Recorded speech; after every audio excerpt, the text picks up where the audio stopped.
சேமிப்பு கணக்கில் வைத்துவிட்டு வந்தவர் தான் ஈவேரா அப்படிங்கிறாரு. எங்களுடைய கொள்கை தலைவர் ஈவேரா தான் அப்படிங்கிறாரு. இந்த செய்தியெல்லாம் ஒரு அறநிலையத்துறை அமைச்சர் பேசுவதை, சட்டமன்றத்திலேயே பேசுவதை நீங்க எப்படி பாக்குறீங்க? எப்படி இருக்குன்னா, ஒரு வாழை இலையில நல்ல எல்லா பதார்த்தங்களையும் பரிமாற வச்சு, ஸ்வீட்டு, காரம், நல்ல ரசம், வத்த குழம்பு, அவியல், பொரியல், எல்லாம் பாயாசம், வடை எல்லாம் வச்சுட்டு கடைசியில ஒரு குத்து மலை தள்ளி வச்சு அப்படி இருக்கும். விநாயகரனுடைய சிலையை வீதியில போட்டு உடைச்சிருக்கிறாரு. ராமபிரானுடைய படத்துக்கு செருப்பு மாலை போட்டு கொண்டு வந்திருக்காங்க. நம்ம தெய்வங்களை எல்லாம் அவ்வளவு கொச்சைப்படுத்தி தீகாவுடைய மேடைகள்ல பேசியிருக்காங்க. அவரை கொண்டு இந்த அறநிலையத்துறையினுடைய மானிய கோரிக்கையில பேச வேண்டிய அவசியம் என்ன அப்படிங்கிறது எனக்கு தெரியல. இந்து மத கடவுள் எதிர்ப்ப சுயமரியாதை இருக்குன்னு சொல்லி 1925 ஆரம்பிச்சாரு. ஆனா 1929 அவர் ஒரு கோயிலுக்கு ட்ரஸ்டியா இருந்தா என்னங்கடா கடவுள்றீங்க? 1904 கடவுள் மறுப்பு கொள்கை இந்து மத எதிர்ப்புக்கு வந்தவரு ஒரு கோயில ட்ரஸ்டியா இருந்தாரா? அந்த கோயிலுடைய ட்ரஸ்டிக்கு இதுக்கு என்ன ஆதாரம் கேட்க? ஏதாவது கல்வெட்டுகள் இருக்கா? இல்ல கெசட்ல ஏதாவது இருக்குதா? நீங்க இதுக்கு ஆதாரம் யாருன்னா புஸ்தகத்துல இருக்கு அப்படிம்பாங்க. எந்த புஸ்தகம் இருக்கு? யார் எழுதுனா? வீரமணி எழுதினாரு. இந்த ஒரு படத்துல கவுண்டமணி சொல்லுவாரு, பிச்சைக்காரனுக்கு செக்யூரிட்டி பிச்சைக்காரனேவா அப்படின்னு பாருல. அதே மாதிரி இவங்களுக்கு ஆதாரம் இவங்களே வச்சுக்கிடுவாங்க. தன்னை எப்படி காட்டிக் கொள்வது என்பதில இந்த தாவேக அரசுக்கு மிகப்பெரிய ஒரு குழப்பம், கொள்கை குழப்பம் இருக்கு அப்படின்னு தான் சொல்லணும். தமிழக வெற்றி கழகம்னு திராவிடம் இல்லாத ஒரு கட்சி ஆட்சிக்கு வந்திருக்கு. இந்த திராவிடங்கிற கான்செப்ட் இப்போ அந்த கோட்டை சுக்குநூறாக உடைக்கப்பட்டிருக்கிறதா? இப்படி மெல்ல மெல்ல ஒவ்வொரு கோட்டைகளாக நொறுங்கி வருகிறது தான். திமுக அரசாங்கம் சிறுபான்மை 2 பேருக்கு பொதுவான ஒரு பேலன்ஸ் பண்ணி போகக்கூடிய இந்துக்களுக்கு எதிரான ஒரு அரசாங்கமாக இருந்தது. ஆனா இந்த அரசாங்கம் முழுக்க முழுக்க ஒரு கிறிஸ்தவ அரசாங்கம் அப்படிங்கிற ஒரு தோற்றத்தை முன்னிலைப்படுத்துறாங்க. இவர்கள் 2 அரசாங்கமுமே இந்துக்களுக்கு எதிரான ஒரு அரசாங்கமாக ஒரு பிம்பத்தை தான் ஏற்படுத்துகிறார்கள். எப்ப கடந்த ஆட்சியில அறநிலையத்துறையில நடந்த ஊழல்கள் எல்லாம் வெளிக்கொண்டு வரப்படுகிறதோ, எப்ப அதுக்கெல்லாம் தண்டனைகள் கிடைக்கப்படுகிறதோ, அப்பதான் இந்த அரசாங்கத்தின் மீதான ஒரு நம்பிக்கை நமக்கு ஏற்படும், இந்துக்களுக்கு ஏற்படும். ஆனா அறநிலையத்துறைங்கிறது கடந்த திமுக அரசினுடைய ஒரு சாயலாகத்தான் அறநிலையத்துறை இருக்குது. அவங்களுக்கு இவங்களுக்கு பெரிய வித்தியாசம் இருக்க மாதிரி தெரியல. கடந்த திமுக ஆட்சியில திருப்பரங்குன்றம் மலை உச்சியில தீபம் ஏற்ற மாட்டோம்னு சொன்னாங்க. நாங்க நீதிமன்றத்தினுடைய தீர்ப்புக்கு எதிராக போவோம்னு சொன்னாங்க. இந்த அரசாங்கமும் அதே நாங்க கடந்த ஆட்சி என்ன செஞ்சதோ அதே தான் நாங்களும் பின்பற்றோம்னு சொன்னா இன்னைக்கு பருத்தி மூட குடோன்ல இருந்திருக்கலாம்.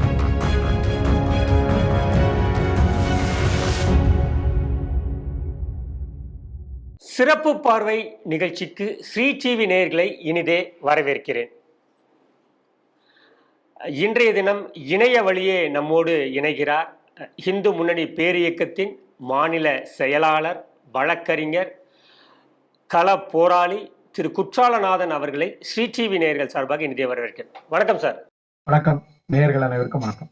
ஹெச்ஆர்என்சி மினிஸ்டர் ரமேஷ் அவர்கள் சட்டமன்றத்தில் பேசிய பேச்சு குறித்து தான் சில கேள்விகளை உங்களிடம் வைக்கணும் அப்படின்னு சொல்லிட்டு அவர் பேசும்போது சொல்றாரு, பல்வேறு கோவில்களுக்கு, கோவில் கும்பாபிஷேகங்களுக்கு, அறக்கட்டளைகளுக்கு உதவியவர் ஈவேரா அப்படின்னு சொல்லியிருக்காரு. ஈரோடு தேவஸ்தானம் போர்டுக்கு தலைமை பொறுப்பில் இருந்தவர் அப்படிங்கிறாரு. அது கடன் சுமையில் இருந்த பொழுது பதவியை விட்டு இவர் வெளியில வரக்கூடிய காலங்களில் 45,000 ரூபாயை அதுல சேமிப்பு கணக்கில் வைத்துவிட்டு வந்தவர் தான் ஈவேரா அப்படிங்கிறாரு. எங்களுடைய கொள்கை தலைவர் ஈவேரா தான் அப்படிங்கிறாரு. இந்த செய்தியெல்லாம் ஒரு அறநிலையத்துறை அமைச்சர் பேசுவதை, சட்டமன்றத்திலேயே பேசுவதை நீங்க எப்படி பாக்குறீங்க? இல்ல, அறநிலையத்துறை அமைச்சர் அவர்கள் நேற்றைக்கு இந்து சமய திருக்கோயில்கள் சம்பந்தமா பல்வேறு அறிவிப்புகள் வெளியிடுறாங்க. நிறைய திட்டங்கள் வெளியிட்டிருக்காங்க. ரொம்ப சந்தோஷம். இது எப்படி இருக்குன்னா, ஒரு வாழை இலையில நல்ல எல்லா பதார்த்தங்களையும் பரிமாற வச்சு, ஸ்வீட்டு, காரம், நல்ல ரசம், வத்த குழம்பு, அவியல், பொரியல், எல்லாம் பாயாசம், வடை எல்லாம் வச்சுட்டு கடைசியில ஒரு குத்து மலை தள்ளி வச்சு அப்படி இருக்கும். அதே போல ஈவேராவை பத்தி அறநிலையத்துறை அமைச்சர் பேசுனதுங்கிறது அதற்கு சமமாகத்தான் நான் பாக்குறேன். ஏன்னா ஈவேரா முழுக்க முழுக்க இந்து மத எதிர்ப்பாளர், இந்து தெய்வங்களை எதிர்ப்பாளர், இந்து கோயில்களுக்கு எதிர்ப்பாளர். அவர் பகுத்தறிவின் பேசி முழுக்க முழுக்க நம்முடைய மதத்தை, நம்முடைய தெய்வத்தை கேவலமா ரொம்ப கொச்சப்படுத்தி பேசியிருக்கிறாரு. விநாயகரனுடைய சிலையை வீதியில போட்டு உடைச்சிருக்கிறாரு. ராமபிரானுடைய படத்துக்கு செருப்பு மாலை போட்டு கொண்டு வந்திருக்காங்க. நம்ம தெய்வங்களை எல்லாம் அவ்வளவு கொச்சைப்படுத்தி தீகாவுடைய மேடைகள்ல பேசியிருக்காங்க. அவரை கொண்டு இந்த அறநிலையத்துறையினுடைய மானிய கோரிக்கையில பேச வேண்டிய அவசியம் என்ன அப்படிங்கிறது எனக்கு தெரியல. இவங்க என்ன கொள்கை ரீதியா நாங்க எங்களுக்கு ஈவேரா தலைவருங்கிறாரு. அப்ப அவங்க தலைவர் ஜோசப் விஜய் சொல்றாரு, நாங்க கடவுள் மறுப்பு கொள்கையை நாங்க ஏத்துக்கிட மாட்டோம், மத்த கொள்கையை ஏத்துக்கிடுவோம் அப்படிங்கிறாரு. என்ன மாதிரியான செட்டப்ங்கிறது நமக்கு தெரியல. இவங்க என்ன மனநிலையில இருக்காங்க அப்படிங்கிறது புரிய மாட்டேங்குது. ஏன்னா இவங்களுக்கு ஒரு நிலையான ஒரு கொள்கை இருக்கிறாங்கிறது ஒரு கேள்வி வருது. ஈவேரா கடவுள் மறுப்பாளருங்கிறது சின்ன குழந்தைய கேட்டா கூட சொல்லிடும். அப்படிப்பட்ட ஆள் வந்து கோயிலுக்கு இருந்தாரு, கோயில்ல ட்ரஸ்டியா இருந்தாரு. இது காலங்காலமா நிறைய பேர் சொல்லிக்கிட்டே வராங்க. அவரை கடன்ல இருந்தத இவர் சொல்லுதாரு 45,000 ரூபாய் இதா இருந்தது. அந்த காலத்துல 45,000ங்கிறது இன்னைக்கு கிட்டத்தட்ட 4,5 கோடி 5,5 கோடி பெருமானம் உள்ள இது. இதுக்கெல்லாம் என்ன ஆதாரம்? இந்த ஈவேராவை பத்தின நிறைய ரீல்ஸ் ஓடுது. ரீல்ஸ்னா இந்த மாதிரி ரீல்ஸ் இல்ல, கதை விடுறது, கப்சா அடிச்சு விடுறது. அவர் யுனெஸ்கோ அவருக்கு விருது கொடுத்தாங்க, அவரு வைக்கம்ல அவர் தான் போராட்டத்தை தலைமை தாங்கினாரு. இப்படி நிறைய ஈவேராவை பத்தின கடந்த 50 ஆண்டுகள்ல இவங்க பிள்ளை இந்த திராவிட அமைப்புகள்லாம் ஆட்சியில இருந்தாங்களா, இவரை பத்தின நிறைய பில்டப் பண்ணி வச்சிருக்காங்க. இதுக்கு எதுக்காவது ஆதாரம் இருக்கான்னு கேட்டா ஒண்ணுத்துக்கும் ஆதாரமே கிடையாது. ஈவேரா வந்து இப்ப சட்டசபையில இவர் சொல்றாரு, சட்டசபையில ஒரு விஷயம் பேசணும்னா ஆதாரத்தோட பேசணும். எல்லாத்துக்கும் கேட்கிறார் இல்லையா சபாநாயகர், இதுக்கு என்ன ஆதாரம் சபாநாயகர் கேட்டாரா? ஈவேரா வந்து 45,000 ஒரு கோயிலினுடைய ட்ரஸ்ட்ல வந்து அவரை உபரியா கொண்டு வந்தாருங்கிறார். என்ன ஆதாரம் இருக்கு? ஈவேரா 1925 சுயமரியாதை இயக்கத்தை ஆரம்பிச்சிருக்காரு. சுயமரியாதை இயக்கங்கிறது முழுக்க முழுக்க பகுத்தறிவுன்னு பேசி இந்து மதத்துக்கு எதிராக உள்ளது. கடவுள் மறுப்பு, கடவுள் மறுப்பு. சுயமரியாதை இயக்கம் முழுக்க முழுக்க இந்து மத கடவுள் எதிர்ப்பு. எல்லா மத கடவுளையும் எதிர்க்க மாட்டாங்க. இந்து மத கடவுள் எதிர்ப்ப சுயமரியாதை இயக்கம் சொல்லி 1925 ஆரம்பிச்சாரு. ஆனா 1929 அவர் வந்து ஒரு கோயிலுக்கு ட்ரஸ்டியா இருந்தாங்க. என்னங்கடா கதை விடுறீங்க? 1904 ஈவேரா வந்து காசிக்கு போனாராம். காசியில போய் அங்க இருக்கிற இதெல்லாம் பார்த்தாராம். பார்த்துட்டு இந்து மதத்துல உள்ள அந்த சடங்கு சம்பிரதாயங்கள் எல்லாம் பார்த்துட்டு இந்து மதத்தை வந்து அவர் விமர்சனம் பண்ண ஆரம்பிச்சார். இப்படிதான் ஈவேராவுடைய பாட புஸ்தகத்துல கதை சொல்றாங்க. அப்படித்தானே 1904 1904ன்னா கிட்டத்தட்ட அவருக்கு வயசு என்ன, ஒரு 25 வயசு இருக்கும். 79ல பிறந்தாரு. அப்படிதானே 1879ல பிறந்தாரு. 1904ங்கும் போது கிட்டத்தட்ட ஒரு 25 வயசு இருக்கு. 25 வயசுல அவர் காசிக்கு போனாரா, எல்லாத்தையும் பார்த்தாராம். உடனே இந்து மதத்து மேல அவருக்கு சடங்கு சம்பிரதாயம் மேல வெறுப்பு வந்துட்டான். அப்புறம் எப்படிதான் வந்து ஒரு கோயில்ல வந்து ட்ரஸ்டியா உட்கார்ந்துரு, அவருக்கு எப்படி ட்ரஸ்டி போஸ்ட் கொடுத்தாங்க, எப்படி 45,000 உபரி கொண்டு, என்ன கதை விடுறாங்க? கதை இந்த பொய் சொன்னாலும் பொருந்த சொல்லணும்னு சொல்லுவானா இல்லையா, அதையாவது இவங்களுக்கு ஒழுங்கா சொல்ல தெரியுதா? ஆனா அவருடைய குடும்பங்கள் எல்லாம் கோவில்களை நிர்வகிச்சதா வரலாறு இருக்கு இல்லையா? அவருடைய தகப்பனார் வேங்கடப்ப நாயக்கர் ஆகட்டும், இவங்க எல்லாம் கோவில்ல வந்து ட்ரஸ்டியா இருந்திருக்காங்க தானே? இல்ல அவங்க அவங்க குடும்பத்தில் உள்ளவங்க எல்லாருமே பக்தியாக இருந்தாங்க, அதுல யாரும் நம்ம மறுக்கல. ஆனா ஈவேரா 1904 கடவுள் மறுப்பு கொள்கைக்கு வந்துட்டார். 1904 கடவுள் மறுப்பு கொள்கை இந்து மத எதிர்ப்புக்கு வந்தவரு ஒரு கோயில்ல ட்ரஸ்டியா இருந்தாரா. அந்த கோயிலுடைய ட்ரஸ்டிக்கு வந்து இதுக்கெல்லாம் என்ன ஆதாரம் கேட்க? ஏதாவது கல்வெட்டுகள் இருக்கா, இல்ல கெசட்ல ஏதாவது இருக்குதா?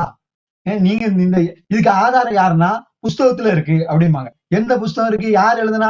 வீரமணி எழுதினாரு. இந்த ஒரு படத்துல கவுண்டமணி சொல்லுவாரு, பிச்சைக்காரனுக்கு செக்யூரிட்டி பிச்சைக்காரனே வா அப்படின்னு பாருல. அதே மாதிரி இவங்களுக்கு ஆதாரம் இவங்களே வச்சுக்கிடுவாங்க. இவங்களே ஒரு புஸ்தகம் எழுதி அந்த புஸ்தகத்துல சொல்லுவாங்க ஈவேரா அப்படியாகும், ஈவேரா இப்படியாகும், அவர் அப்படி இப்படின்னு பில்டப் பண்ண வேண்டியது. இதுக்கெல்லாம் ஆதாரம் எங்கடா அப்படின்னு கேட்டா, இந்த இருக்கு பாரு புஸ்தகம். இந்த புஸ்தகத்தை யார் எழுதுனா? வீரமணி எழுதினாரு. இந்த புஸ்தகத்தை யார் எழுதுனா? தீக்காக்காரர் எழுதுனா. என்ன கதை விடுறாங்க? ஈவேரா இது கோயிலுக்கு ட்ரஸ்டியா இருந்தாரு, 45,000 உபரி கொண்டு வந்தாருங்கிறதுக்கு என்ன ஆதாரம்? முதல்ல இது வந்து அறநிலையத்துறை அமைச்சர் ரமேஷ் அவர்கள் அறநிலையத்துறையினுடைய மானிய கோரிக்கையில இதை பேச வேண்டிய அவசியம் என்ன?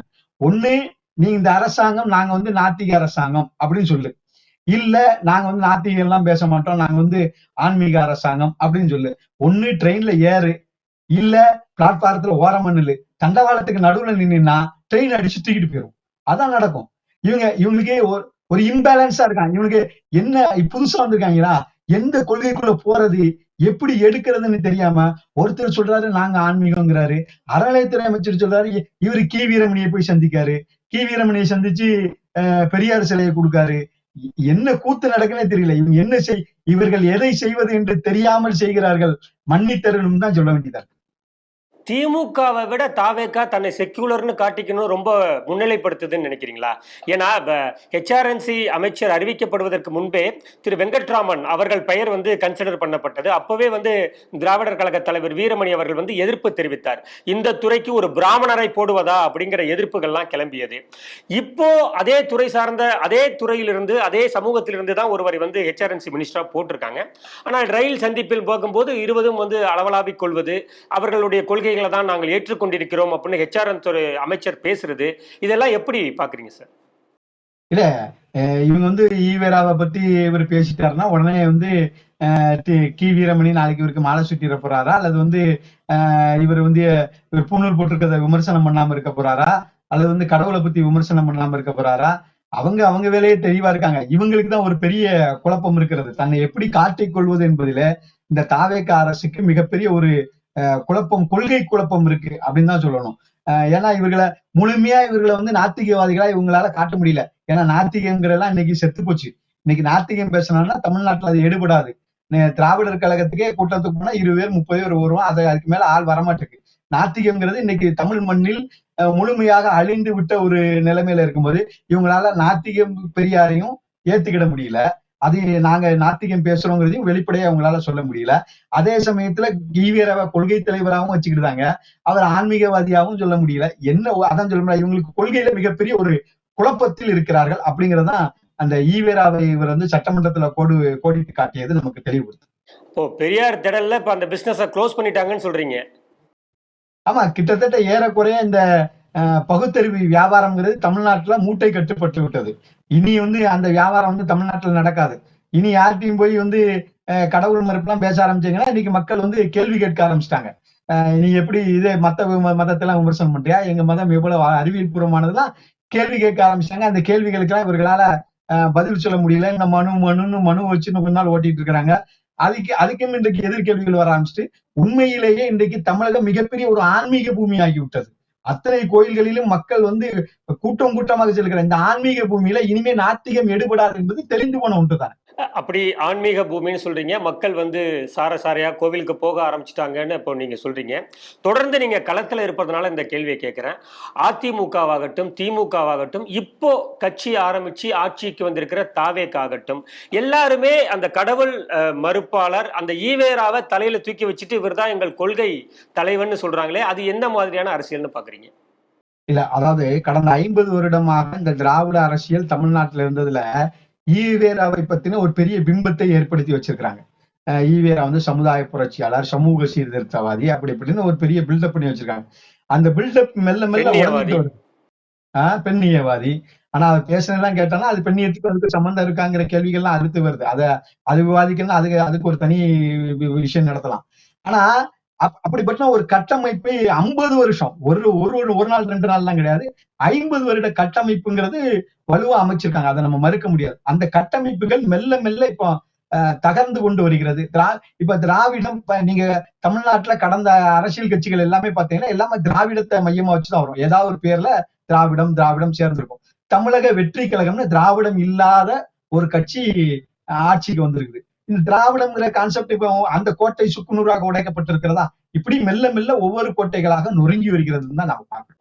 தொடர்ந்து நான் ஏற்கனவே சொன்ன போல களத்தில் நீங்கள் போராடி கொண்டிருக்கிறீர்கள் பல வருடங்களாக. இப்போ திமுக இருக்கும் பொழுது இருந்த உங்களுடைய சேலஞ்சும் இப்போ டிவிகே வந்த பிறகும் உங்களுக்கு களத்தில் இருக்கக்கூடிய அந்த சேலஞ்ச் எப்படி இருக்குன்னு பாக்குறீங்க சார்?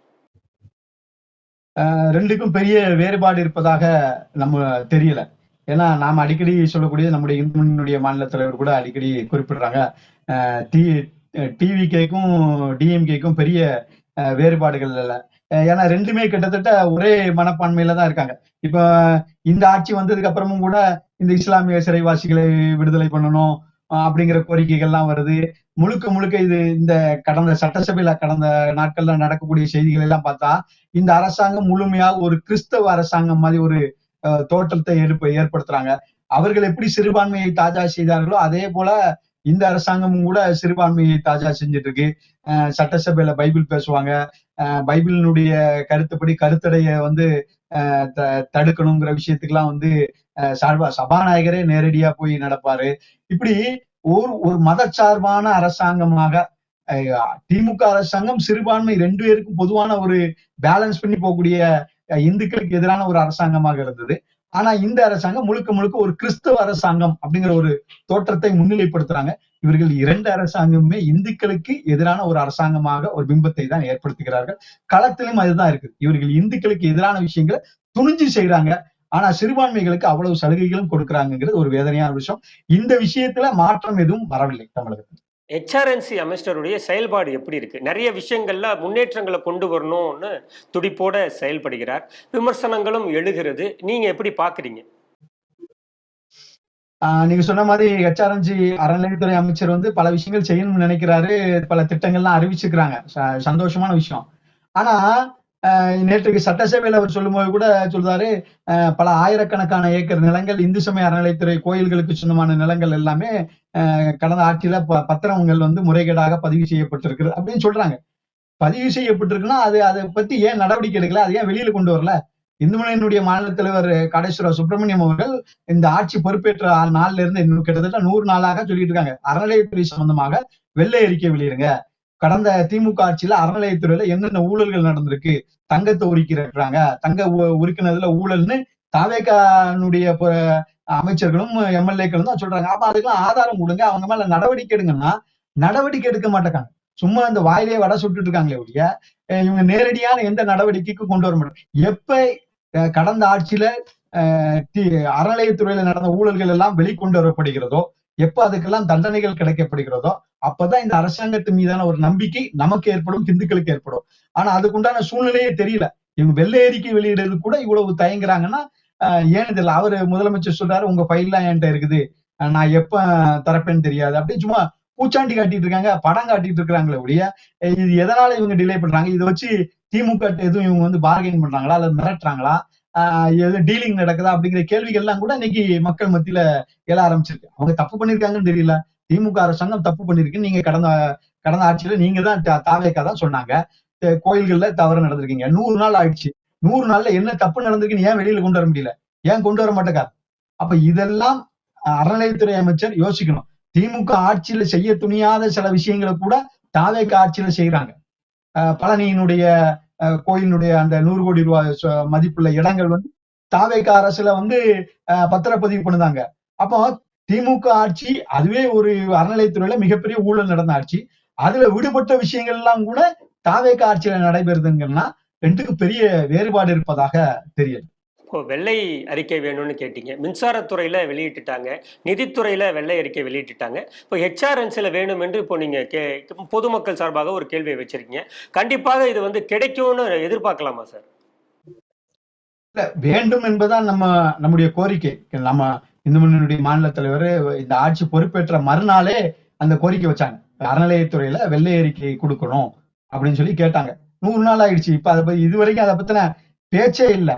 அப்ப அது எப்ப வருதோ அப்பதான் நம்பிக்கை இருக்கணும். ஆனா அறநிலையத்துறைங்கிறது கடந்த திமுக அரசினுடைய ஒரு சாயலாகத்தான் அறநிலையத்துறை இருக்குது. அவங்களுக்கு இவங்களுக்கும் பெரிய வித்தியாசம் இருக்க மாதிரி தெரியல. கடந்த திமுக ஆட்சியில திருப்பரங்குன்றம் மலை உச்சியில தீபம் ஏத்த மாட்டோம்னு சொன்னாங்க. நாங்க நீதிமன்றத்தினுடைய தீர்ப்புக்கு எதிராக போவோம்னு சொன்னாங்க. இந்த அரசாங்கமும் அதே நாங்க கடந்த ஆட்சி என்ன செஞ்சதோ அதே தான் நாங்களும் பின்பற்றோம்னு சொன்னா இதுக்கு பருத்தி மூட குடோன்ல இருந்திருக்கலாம். இவங்க ஏன் வந்து நாங்க மாற்றத்தை கொண்டு வருவோங்கிற வார்த்தையை சொல்லியிருக்காங்கன்னு தெரியல. அப்போ திமுக அரசாங்கத்துக்கும் திமுக அரசாங்கத்துல இருந்த சேகர் பாபு தலைமையில இருந்த அந்த இந்து சமய அறநிலையத்துறைக்கும் தாவேக்காவில இருக்கக்கூடிய திரு ரமேஷ் அவர்கள் தலைமையில இருக்கக்கூடிய அறநிலையத்துறைக்கும் என்ன வித்தியாசம் இருக்கு? 2 பேருமே கொள்கை ரீதியா ஒரே விஷயங்கள் தான் பேசுறாங்க. அவங்களும் ஈவேராக்க துதிப்படுறாங்க, இவங்களும் ஈவேராக்க துதிப்படுறாங்க. அவங்களும் இந்து சமயத்துக்கு எதிரான விஷயங்கள் எல்லாம் நீதிமன்ற தீர்ப்பை கடைபிடிப்போங்க. இவங்களும் இந்து மதத்துக்கு எதிரான விஷயங்கள்லாம் நீதிமன்ற தீர்ப்பை கடைபிடிப்போங்க. அப்ப 2க்கும் வேறுபாடே இல்லை. இவர்கள் தாவேக்கா அரசு திமுகவினுடைய ஒரு சாயல் அரசாங்கமாக தான் நமக்கு தெரியும். எல்லோரும் வைக்கக்கூடிய குற்றச்சாட்டாக இருப்பது டிஎம்கேவோட 2.0 தாவேக்கா அப்படிங்கிறத எடுத்துக்கலாம் இல்லையா? நிச்சயமா இவர்களுடைய செயல்பாடுகள் பார்த்தா அப்படித்தான் தெரியுது. அவங்களே தான் சொல்றாங்களே, அறநிலையத்துறை அமைச்சரும் தமிழக அரசும் அமைச்சர்களும் சொல்லக்கூடிய விஷயம், கடந்த திமுக ஆட்சியில திருப்பரங்குன்றத்துல என்ன நிலைப்பாடு எடுத்தோமோ, கடந்த ஆட்சியில் என்ன நிலைப்பாடு எடுத்தார்களோ அதே நிலைப்பாட்டை நாங்கள் எடுக்கிறோம். அவங்க சொன்ன வார்த்தை தானே, அப்படியே அந்த வார்த்தை அப்படிதான். அப்ப அவங்களுக்கு இவங்களுக்கு என்ன வித்தியாசம் இல்லைங்கிறத அவர்களே சுட்டி காட்டுகிறார்கள். அப்ப அது 2.0 தான். நிச்சயமாக சார், நீங்க நிறைய விஷயங்களை எங்களோட பகிர்ந்துக்கிட்டீங்க. தொடர்ந்து களத்தில் இந்துக்களுக்காக இந்து முன்னணி வாதாடி வருகிறது, அதன் முகமாக நீங்கள் இருக்கிறீர்கள். தொடர்ந்து போராட வேண்டும். அநீதிக்கு எதிரான போராட்டங்களில் உங்களுடைய வெற்றி பயணம் தொடர வேண்டும் என்று ஸ்ரீ டிவி நேயர்கள் சார்பாக வாழ்த்துகிறோம். நன்றி. மீண்டும் ஒரு நிகழ்ச்சியில் சந்திப்போம். மகிழ்ச்சி. நன்றி, வணக்கம்.